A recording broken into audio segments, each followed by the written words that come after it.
coucou. Comment tu vas? Ça va super, et toi? Ça va super. Je suis trop contente d'être dans le podcast, genre vraiment premier degré. Je suis trop contente et de le faire avec toi. Moi, c'est aussi. ma première expérience podcast. Je sais Pareil. pas toi. Ouais? Ouais. Ok, trop cool. Bah du coup, voilà, on le vit ensemble. On inaugure ça ensemble. Voilà. Moi, je pense qu'on peut commencer par s'introduire, peut-être. Expliquer aux gens qui nous regardent qui on est. Et je pense qu'on peut le faire un peu en 30 secondes. Ok. Si en 30 secondes, tu devais te décrire, dire qui tu es et ce que tu fais, qu'est-ce que tu dirais à quelqu'un qui ne te connaît pas? Alors, je dirais que je suis Aricia Lemaire, j'ai 22 ans. J'exerce la profession d'actrice. Je viens de Belgique et actuellement, je travaille en France. Ouais.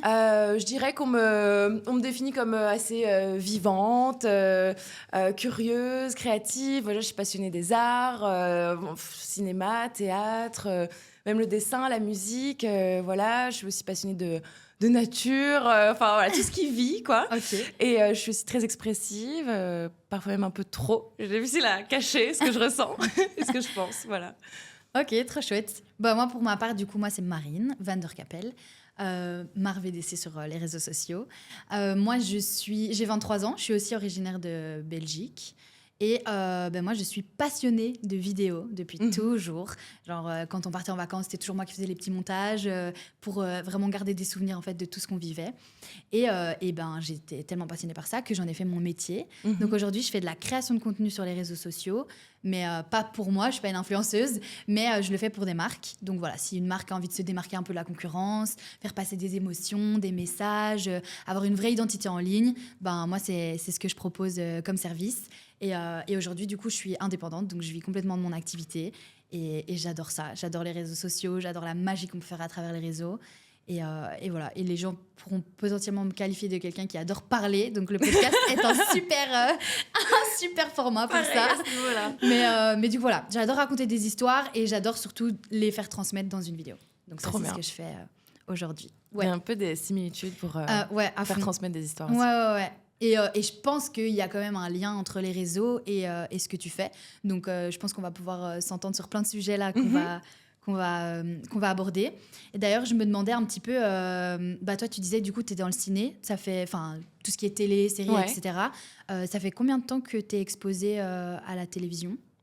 Là, ça fait à peu près 2 ans où j'ai fait un premier projet pour M6, L'homme de nos vies. Ok. Et là, maintenant, depuis l'été, je suis dans la série Ici tout commence de TF1. Ouais. Et ça prend une grande partie de ma vie en ce moment. J'imagine. Depuis quelques mois. Mais t'as pas commencé tout de suite en télé caméra, quoi. T'as commencé d'abord par le théâtre, je suppose. Oui, c'est ça. J'ai d'abord fait une formation donc, au cours Florent à Paris de théâtre. Et après ça, j'ai pu avoir mon agent, rencontrer mon agent, commencer un peu cette course au casting, se présenter, essayer de faire des rencontres et tout ça. Et il y a eu d'abord ce premier projet, donc L'homme de nos vies pour M6. Il y a eu aussi des courts-métrages et puis aussi quelques pièces de théâtre qu'on a créées d'abord entre amis, puis aussi par casting. Donc voilà, un peu de théâtre. Et puis là, maintenant, la série Ici tout commence avec le rôle de Carla qui occupe beaucoup de place pour l'instant. Ouais, je suppose. Mais est-ce que, du coup, je rebondis avec ce que tu dis, parce que tu as commencé en théâtre. Est-ce que c'est un chemin, genre, c'est obligatoire de faire d'abord du théâtre et puis du ciné, ou ça peut être complètement dissocié ? En fait, justement, je pense qu'il n'y a pas du tout de schéma type. Il n'y a pas de schéma à suivre, de marche à suivre. C'est... moi, j'ai choisi ça pour suivre vraiment une formation, parce que je n'avais jamais fait de théâtre avant. D'accord. Et d'ailleurs, je pensais... pendant les études, de faire plutôt des options cinéma, et j'ai eu tellement un coup de cœur pour le théâtre que je suis restée en théâtre à fond. Et c'est quelque chose que je veux garder d'ailleurs toute ma vie. Ok. Je veux absolument garder le théâtre, continuer à faire d'autres projets, d'autres pièces. Mais c'est pas un chemin obligatoire. Chacun se forme avec les formations qu'il trouve, qu'il peut suivre, les écoles, il y a même des formes de stage et des choses comme ça. Et parfois, il y a même du casting sauvage qui fait que ça brise toutes les règles, les lois, où les gens peuvent se lancer comme ça et puis apprendre sur le terrain. Donc il n'y a pas, de chemin classique, je dirais. Mais moi, j'avais vraiment envie d'une formation et c'est ça qui a amené la rencontre avec mon agent. Et ensuite... Parce que le jeu n'a rien à voir, non ? Enfin, moi, j'ai fait du théâtre, personnellement, pendant 10 ans. Et pour moi, genre, c'est totalement différent les techniques que tu apprends en théâtre, que tu apprends en télé. En théâtre, tu peux exagérer ce que tu racontes et tout ça. En télé, ça doit paraître super naturel. C'est vrai que c'est une autre technique, je dirais, de jeu. T'as su vite switcher entre les deux? Mais c'était quand même pas mal de travail parce qu'il fallait en fait tout redoser, je dirais. Il fallait en fait on travaille avec des partenaires et un public, et là on travaille avec des partenaires et une caméra, donc c'est pas du tout la même technique de jeu. La même adresse, en fait, on s'adresse pas à la même personne. Et puis, il y a un contact direct aussi sur scène, alors qu'avec la caméra, il y a plein d'étapes aussi entre le moment où c'est tourné, le moment où c'est diffusé, le montage, l'étalonnage, le mixage. Ça fait que on ne s'adresse pas en direct, et ça change tout à fait l'adresse aussi. Et puis, la caméra cible ton endroit de jeu, alors que sur scène, on doit jouer de la plante des cheveux jusqu'aux orteils. Donc, c'est tout à fait une autre manière de même placer sa voix, de placer son corps dans l'espace. Et c'est tout à fait une autre technique. Mais je trouve que la technique théâtrale est très bien fournie pour pouvoir se lancer après et ajuster. Je trouve que dans cet ordre-là, c'est peut-être un peu plus évident que l'inverse. Passer d'une technique de jeu à la caméra vers la scène. J'ai l'impression que ce serait un petit peu plus compliqué. Mais c'est faisable. Oui. Il y a moyen de hyper intéressant, parce que du coup, c'était une question même que je me demandais.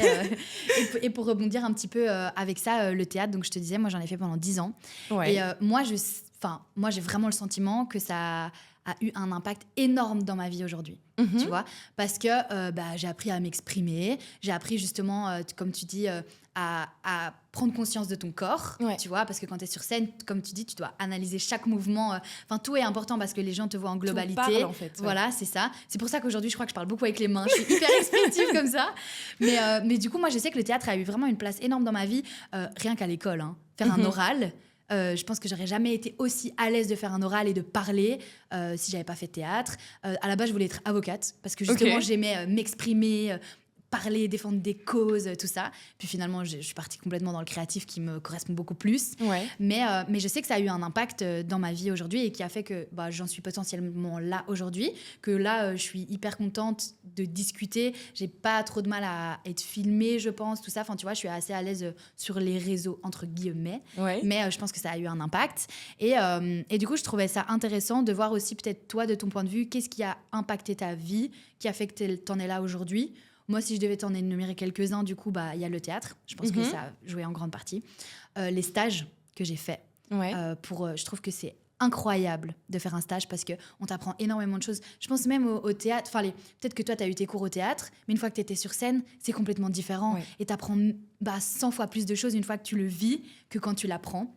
Donc, pour moi, ça, les stages, ça a été vraiment un propulseur dans ma carrière, si je peux dire. Et du coup, il y a ça, vraiment, le fait d'avoir pris des risques, d'avoir investi sur moi de l'argent, clairement, de me dire, là, je vais me former. Tu l'as dit juste avant, justement, tu t'es formée, tu avais envie de te former pour apprendre, parce que pour moi, on ne peut pas tout apprendre tout seul. Genre, oui, il y a une partie où tu es autodidacte, et c'est toi qui fais que tu en arrives là aujourd'hui et que tu fais des choses, tu mets des choses en place, mais tu as besoin du feedback des autres qui ont vécu quelque chose, des expériences, de la technique à fond. Donc ça, c'est un truc que je regretterai jamais, jamais, jamais d'avoir investi sur moi, parce que ça m'a... Déjà, même pour le réseau, quand tu rencontres des gens dans ce genre de milieu, c'est incroyable. Et alors, la dernière chose, c'est d'avoir quitté le salariat. Donc, comme je disais, moi, je suis indépendante aujourd'hui. Et d'avoir pris ce risque, en fait, pour moi, quand tu te mets en danger, tu es obligé de faire des choses pour vivre, en fait, tout simplement. Parce qu'avant, même si je travaillais pas ou que je me mettais en maladie, par exemple, j'étais payée quand même. Là, si je travaille pas et que je me mets en maladie, je suis pas payée, tu vois. Et du coup, je pense que quand tu te mets dans une phase où tu te mets en danger, c'est là où ça te pousse à faire beaucoup plus de choses, à aller chercher beaucoup plus d'objectifs. C'est moteur, quoi. Et, clairement. Donc moi, je dirais que ça, c'est vraiment les étapes qui m'ont marquée, je pense, qui ont fait que je suis un peu la femme que je suis aujourd'hui. Et je voulais savoir si toi, il y avait des choses qui t'avaient un peu impacté dans ta vie et qui ont fait que tu étais là aujourd'hui. Pas forcément liées à la télé, peut-être juste à ta personnalité, je sais pas, mais... Oui, je pense que les deux se sont un peu combinés et se sont un peu entremêlés là-dedans. Je dirais, déjà, j'ai été élevée par des parents très cinéphiles, vraiment passionnés de cinéma, donc très tôt, très jeune. Je pense que j'ai vu d'ailleurs des films que j'étais pas censée voir à cet âge-là. Mais j'ai développé vraiment une passion pour les films, pour le cinéma. Ouais. Je ressentais déjà qu'on pouvait vivre tellement d'émotions devant un film. Et donc déjà, j'ai un peu grandi avec tout ça. J'ai développé des passions inconditionnelles pour des réalisateurs, pour des... Voilà, donc j'avais un peu ce truc-là en moi. Tu savais que tu voulais faire ça quand tu étais plus jeune? Non, du tout. Okay. Je savais que... Tu étais passionnée, mais ça voulait pas dire que ça allait être ton métier, quoi. Mais me mettre là-dedans, c'était pas encore une évidence. Je crois que j'avais même pas encore fait le lien que je pouvais prendre cette direction-là.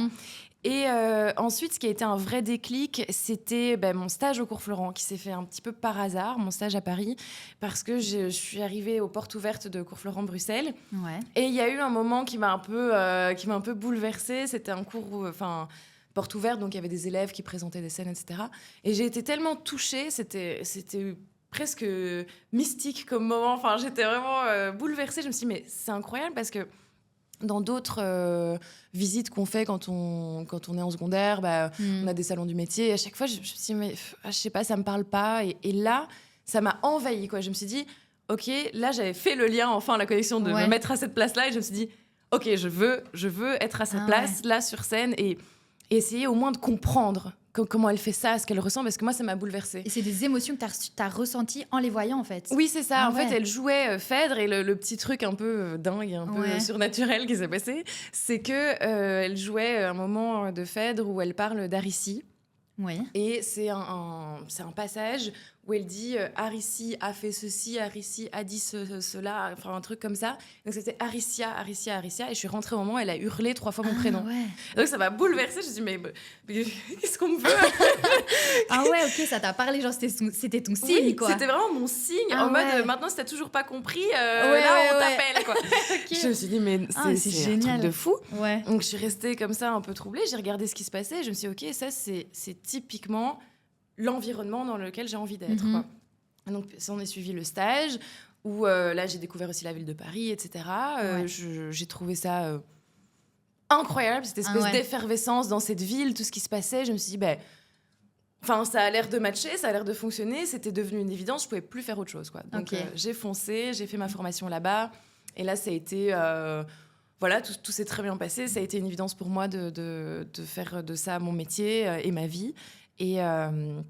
Et donc voilà, après ça, la rencontre avec mon agent, elle a été décisive quand même, elle a été très importante. C'est quelqu'un avec qui je m'entends très bien, qui m'a accompagnée dès le début, alors que je n'avais pas fait de grands projets ou quoi que ce soit, et qui m'a un peu donné ma chance pour passer quelques castings. Et puis ensuite, les premiers tournages qui ont commencé jusque-là maintenant, le personnage de Carla. Génial. Voilà. Trop cool. Donc, tu as vraiment ressenti un signe à un moment donné qui t'a dit oui, fais-le. Oui, c'était très perturbant ce moment, mais ça m'a confortée dans l'idée de OK, je me lance. OK, trop drôle pour... moi, j'ai eu ce signe pour justement faire une formation, aller dans un événement d'entrepreneur. OK. Et bêtement, j'ai vu une story Instagram. Et en fait, j'ai pas du tout regardé le fond de la vidéo, mais la forme, tu vois. Et en fait, j'ai trouvé que le montage était incroyable. Okay. Et moi, ça me parlait, la vidéo. Tu vois, je te dis, c'est ma passion et tout.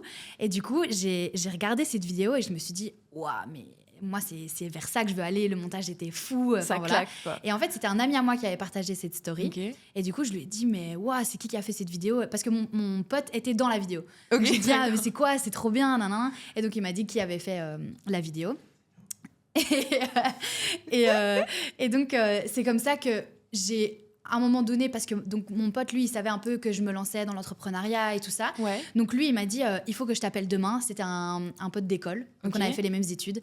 Il m'avait dit, il faut que je t'appelle demain. Je dois t'expliquer c'est quoi le fond, c'était quoi l'événement où j'étais. J'étais là, OK, écoute, appelle-moi. Et moi, en fait, à ce moment-là, j'étais en pleine remise en question de ma vie. J'avais décidé de partir une semaine toute seule en Espagne pour être dans ma bulle. Je voulais vraiment plus voir personne. J'étais vraiment dans une phase où je me suis dit, OK, maintenant, c'est décisif. Est-ce que tu continues d'être employée? J'adorais mon métier d'employée, mais vu que j'étais aussi en complémentaire, il se passait trop de choses. J'avais plus de vie. Honnêtement, j'avais plus de vie. Parce que dès que je rentrais, je devais bosser pour mes petits clients. Dès que après, je dormais, mais quelques heures. Puis je me réveillais, je devais aller au bureau jusqu'à 6 heures, puis ainsi de suite. Et donc, je me suis dit, là, tu as besoin d'un break parce que ton cerveau, il va exploser. Et du coup, je suis allée en Espagne. Et en fait, quand j'ai vu cette vidéo, bah, c'est comme toi, tu l'as dit, c'était ça mon déclic. Parce qu'en fait, donc le lendemain, mon pote m'a appelé. Il m'a expliqué c'était quoi, que c'était un rassemblement d'entrepreneurs, on pouvait se créer un réseau, que c'était hyper... qu'en fait, ça t'élevait d'aller là-bas parce que tu rencontres des gens qui sont déjà immergés à fond dans ce milieu-là et qui vont te donner des tips, qui vont te donner des conseils, peut-être des potentiels clients. Moi, ça a été mon cas. J'ai trouvé 2 clients là-bas, donc encore mieux. Et du coup, il m'a dit, franchement, il faut que tu le fasses. Mais c'était un investissement. Honnêtement, c'était un investissement financier. Mais je me suis dit, en fait, je suis allée en Espagne pour trouver des réponses.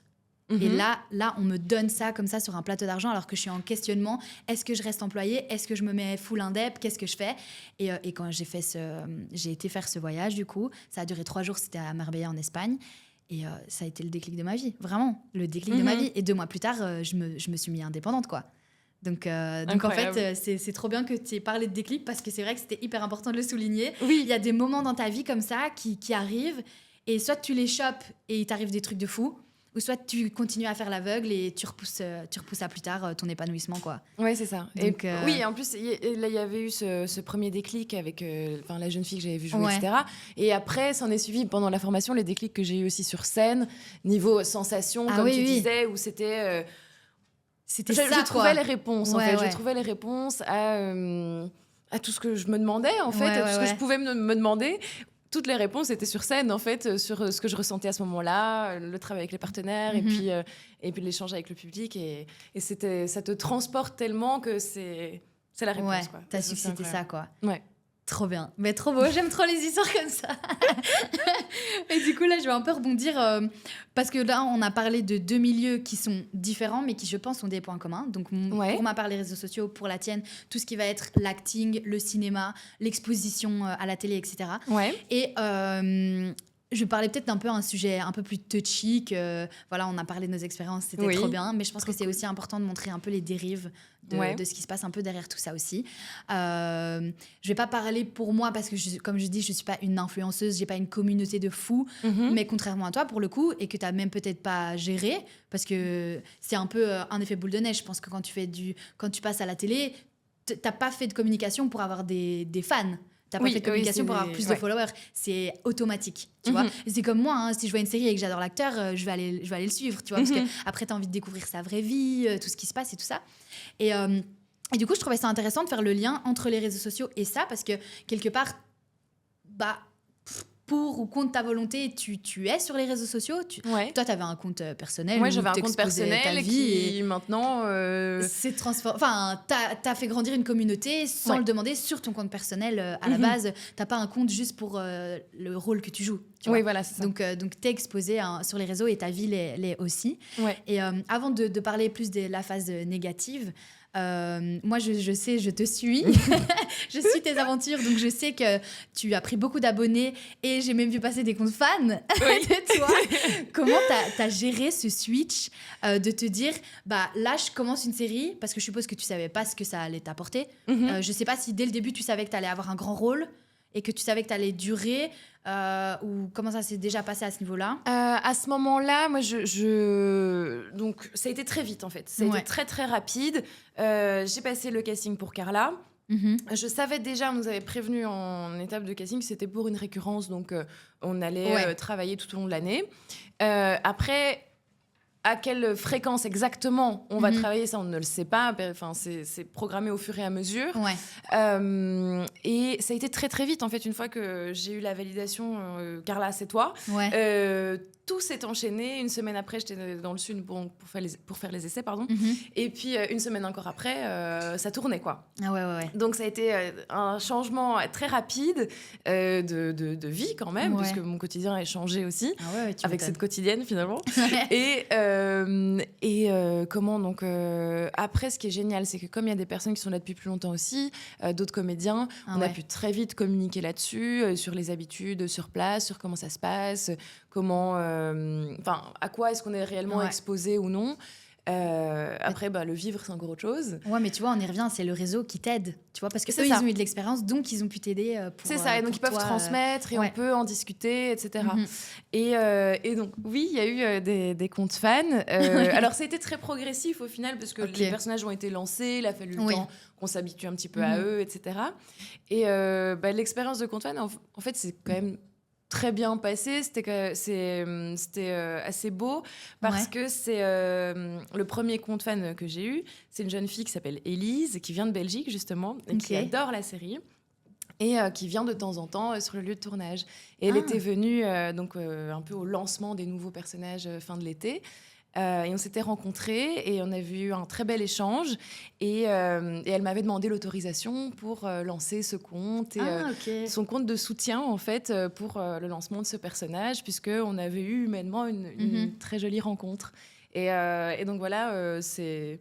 Donc très naturellement, complètement c'était naturel, c'était progressif et c'était très beau cette renconre avec Élise et on échange toujours de temps en temps. Puis elle est déjà revenue, etc.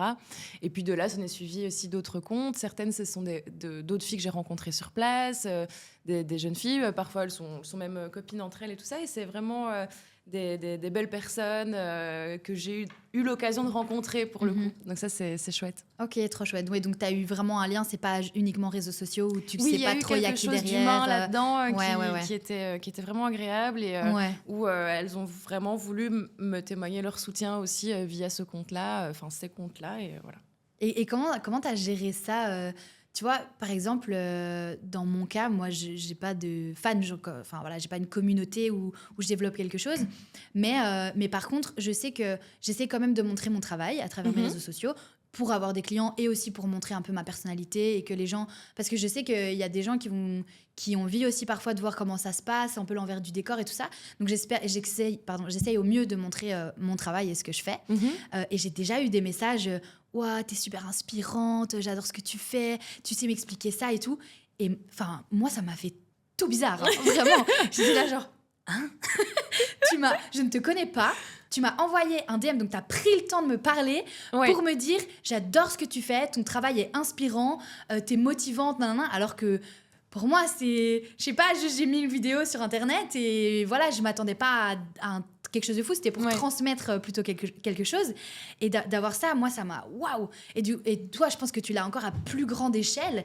Est-ce que, même encore maintenant, peut-être, t'as ce truc où tu te sens quand même légitime dans les retours ou bien, des fois, tu te demandes pourquoi est-ce qu'on m'a envoyé un message à moi ou t'es toujours hyper flattée et ça te fait trop plaisir ou ça te fait quand même bizarre C'est quoi ton ressenti par rapport à ça?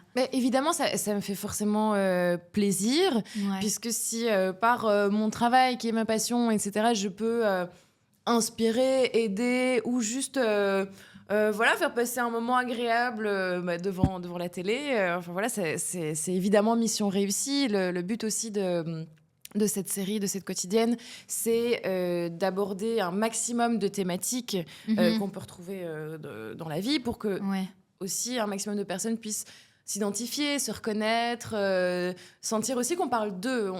Vraiment, c'est aussi un des objectifs de cette série.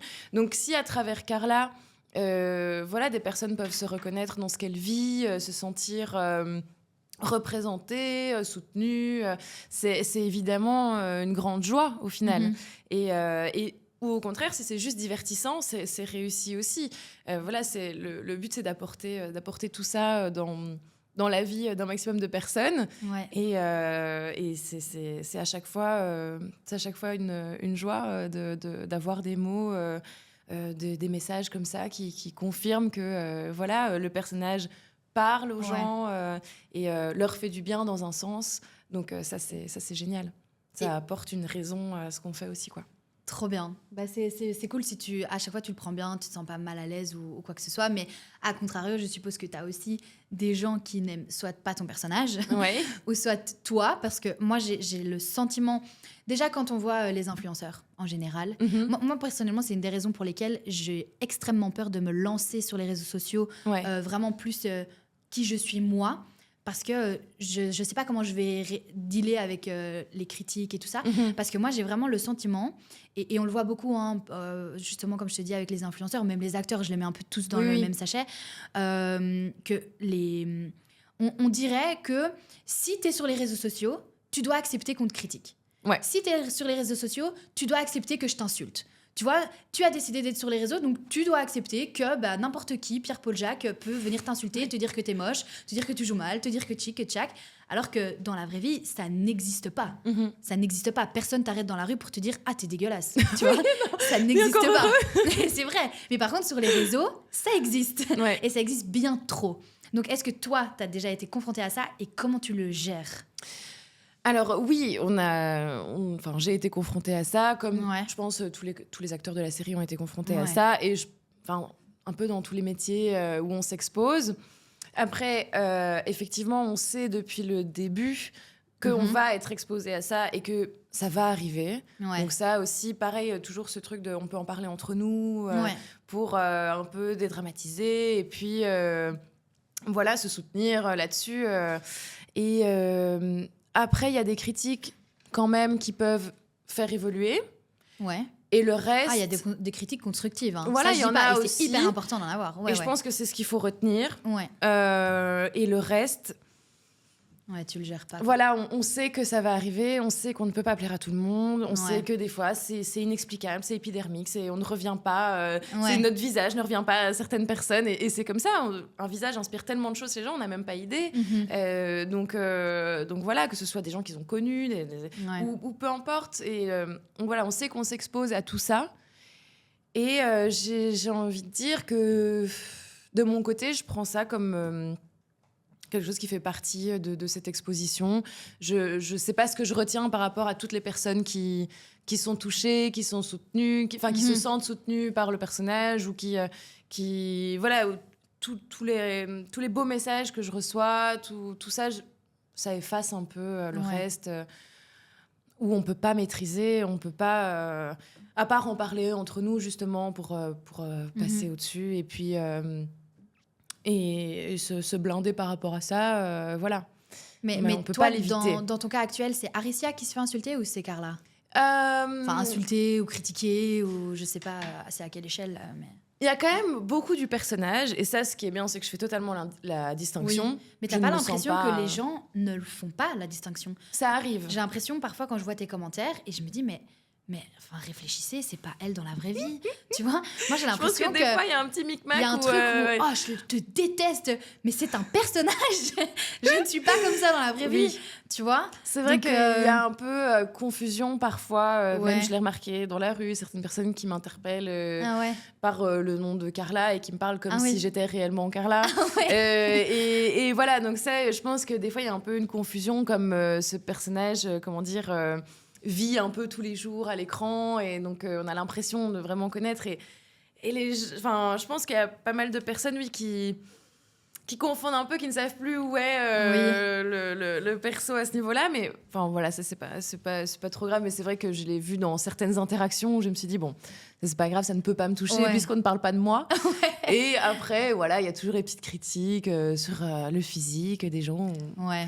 On leur revient pas, et c'est comme ça. Mais voilà, mais on sait qu'on s'expose à ça, et c'est pas du tout la majorité. Donc.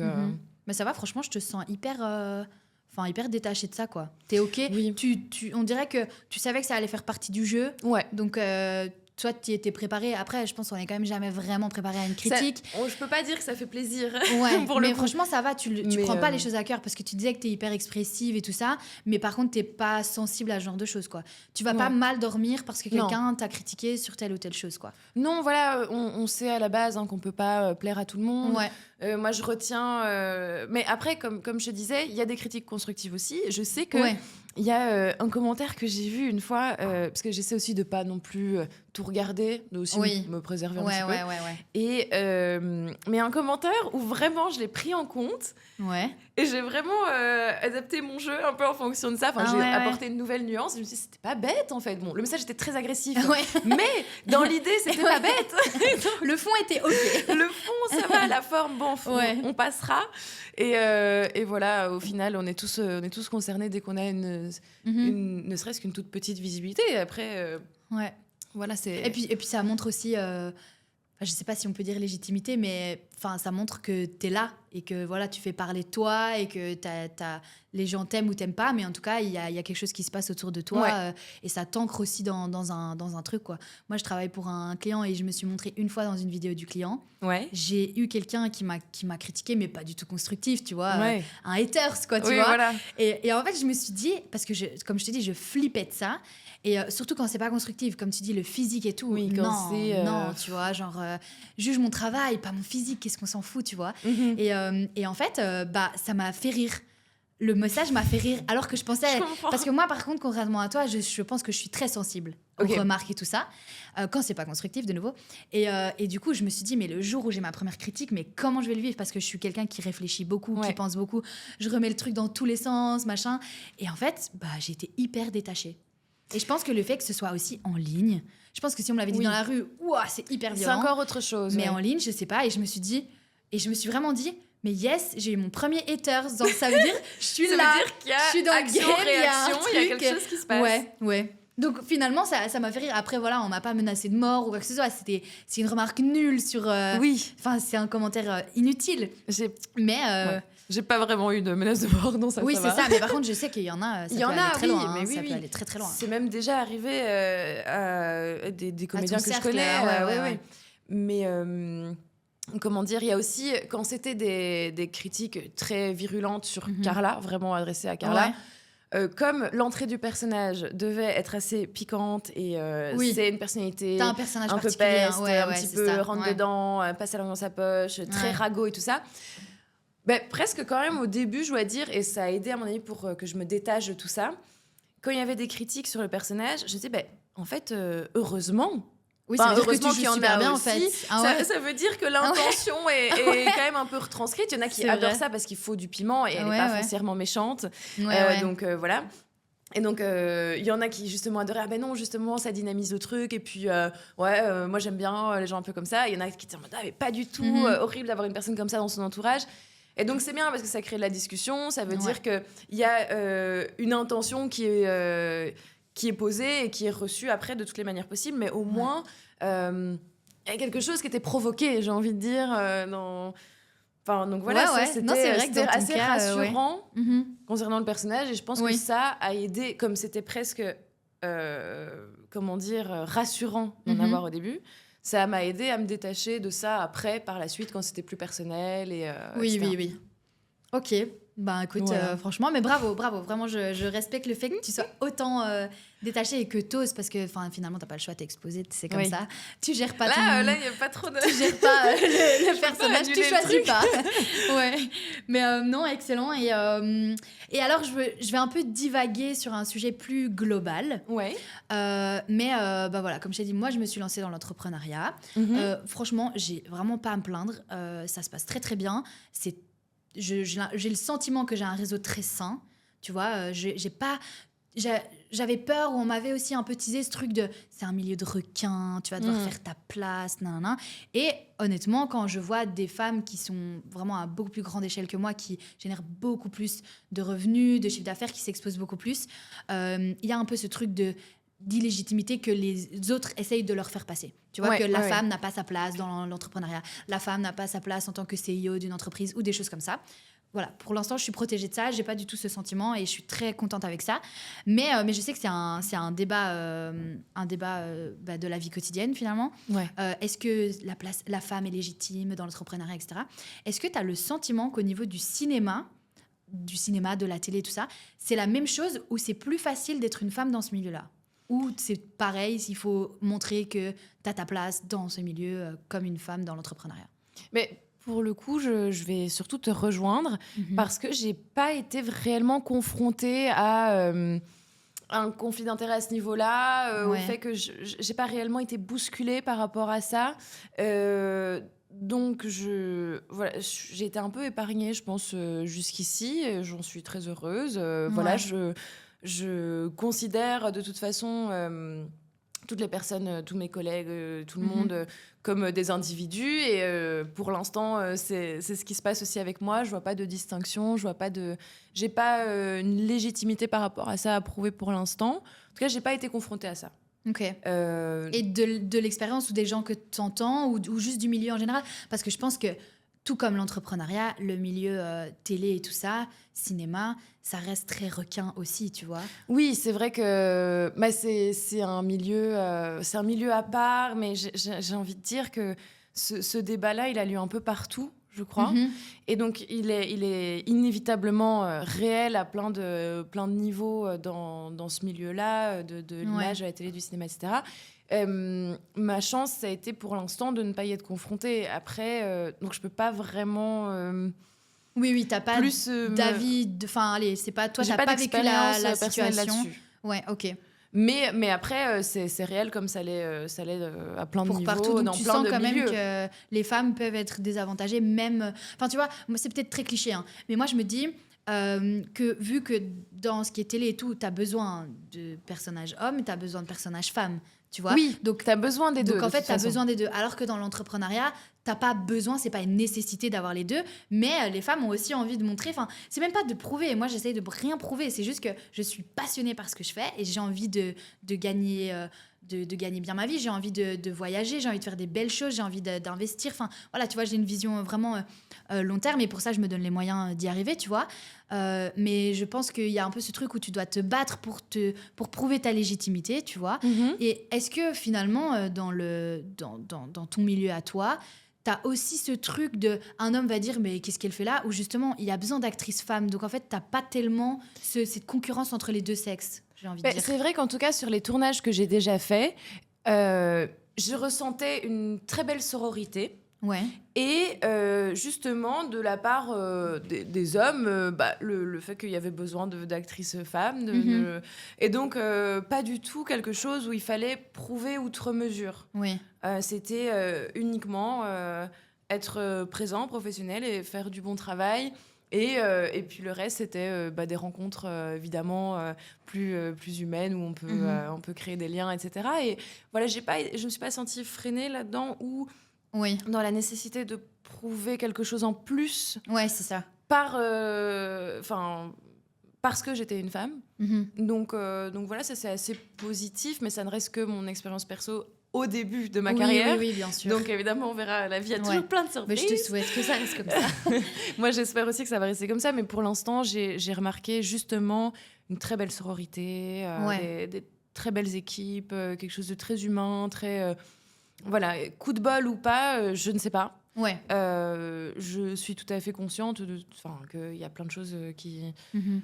qui se passent aussi dans ce milieu-là, où c'est pas forcément... Oui, c'est ça. Mais peut-être que, contrairement à l'entrepreneuriat, il va y avoir plus une guerre de légitimité homme-femme, or que peut-être que, justement, dans ton milieu, ça va plus être femme-femme, homme-homme, qui va avoir les rôles, qui va avoir... Enfin, de nouveau, je pense que tu n'as pas eu d'expérience négative encore à ce niveau-là. Il y a d'office des de personnes qui instaurent de la compétition et des choses comme ça. Ouais. Moi, ce que j'ai choisi de faire pour l'instant, et non, ce que j'ai choisi de faire tout court surtout, c'est de choisir quelque chose d'honnête, où je n'essaie pas de mettre en compétition, d'écraser ou pas. Après, c'est peut-être un chemin qui va prendre un peu plus de temps, par conséquent. Mais voilà, je préfère... ne pas rentrer dans quelque chose, parce que c'est un peu, je pense, le danger avec l'image, comme il y a une grande part de nous dans notre travail, que ce soit notre physique ou ce qui se passe dans notre tête. En fait, on travaille avec ça, avec les sentiments, les émotions. Donc, il y a toujours des petites graines de nous, en fait. Et donc, pour garder un rapport sain avec ce travail, j'ai vraiment envie d'établir des relations saines dans les tournages et les projets où voilà, si c'est une personne, tant mieux. Si c'est pas une autre, voilà, c'est comme ça. C'est vraiment la chose de faire et essayer de considérer tout le monde avec la même valeur, que ce soit homme ou femme. Et pour l'instant, c'est ce que j'ai eu aussi en retour. Okay. Et je souhaite que ça continue ainsi. Voilà. Moi, j'ai un peu de chance, je n'ai pas été confrontée à trop bien, une certaine inégalité à ce niveau-là. Que ça continue comme ça. Voilà, clairement, j'espère aussi. Et alors, moi, j'avais encore une petite question plutôt petite question curieuse et qu'on pourra peut-être parler à quelques personnes pour clôturer ce podcast. Déjà, vraiment, merci, ça m'a fait trop plaisir. Déjà, première expérience trop cool. Ouais, trop bien. J'ai adoré l'échange. Et je me demandais si moi, demain, je viens te voir et je te dis, je veux me lancer dans le cinéma, dans la télé, dans tout ce qui est métier d'image. C'est quoi, pas les 3 choses que tu me conseilles de faire, mais que tu me conseilles de ne surtout pas faire? Ok. Et les choses à ne surtout pas faire. Je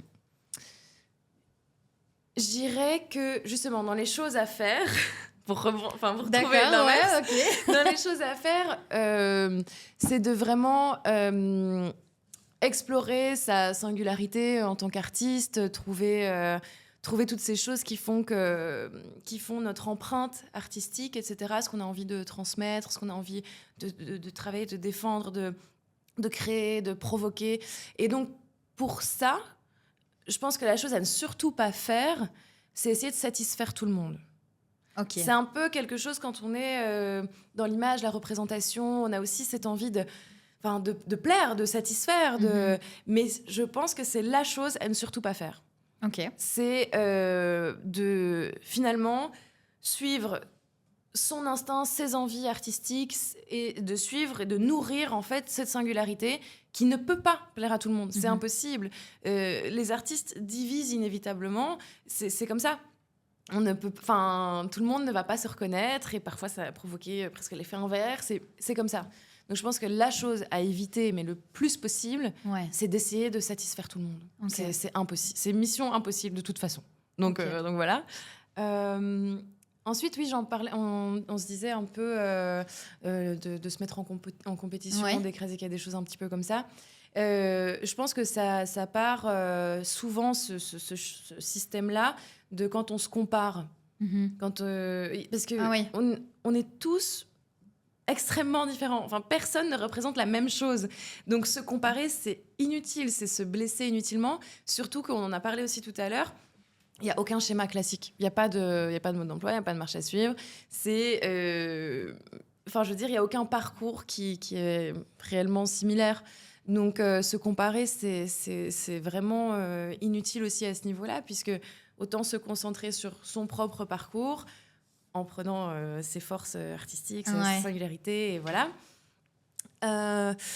Et donc, je dirais que se comparer, c'est vraiment... Autant s'inspirer, par exemple. S'inspirer de quelqu'un, c'est super. S'inspirer de parcours qui nous fascinent, où on a envie de se projeter, ça, c'est super. S'inspirer, c'est nécessaire. T'as une référence, toi ? Mais pas se comparer. Moi, ce qui m'a beaucoup inspirée plus petite, quand j'ai découvert un peu le cinéma et tout ça, c'était vraiment Tarantino. Ok. J'avais pas de poster de ses films, j'avais des posters de lui. Vraiment. J'avais une fascination pour cette personne et voilà, ça m'a inspiré beaucoup de choses. Ouais, ok. Et la troisième chose, alors je dirais ne pas forcer les choses. Parce que des fois, on a envie de se précipiter, on a envie d'avoir une réponse tout de suite, on a envie d'enchaîner les projets. Mais en fait, si un directeur de casting sent qu'on est encore un peu trop vert, c'est notamment aussi... je l'avais reçu aussi, ce mot-là, qu'on est trop... c'est trop frais, il y a des choses qui ne sont pas encore assez abouties. C'est leur métier aussi. Ils savent estimer, jauger. Et donc, ne pas forcer les choses, ne pas s'obliger à brûler des étapes. Je pense que c'est un milieu où il faut être patient. Il faut attendre parfois de rencontrer les bonnes personnes. Il faut être patient. Et donc, pendant ces temps-là, c'est continuer à se former, continuer à chercher, continuer à cultiver plein de choses en soi, à voyager, à rencontrer, à bosser.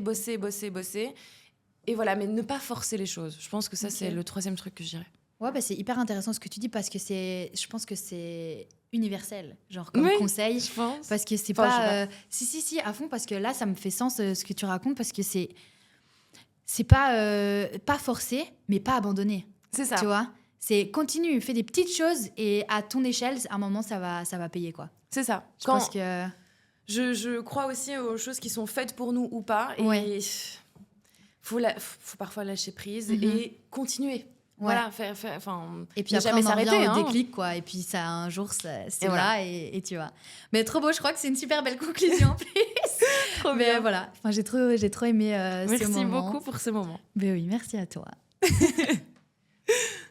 Voilà, monsieur. Super. Walou, walou. Je sais pas combien de temps on a pris. Moi non J'avais pris plus. genre 50 minutes. Tu vois, je savais, t'avais c'est dit. sûr. Hein. Comment on parlait 20 minutes? Non, vous n'avez pas parlé 20 minutes. Punaise, c'était trop bien. Ouais, j'ai adoré. Moi aussi. Genre, j'ai pas du tout senti en mode on est un truc scolaire, tu vois, genre on était dans un échange. Fluide, Ouais. C'était cool, c'était agréable.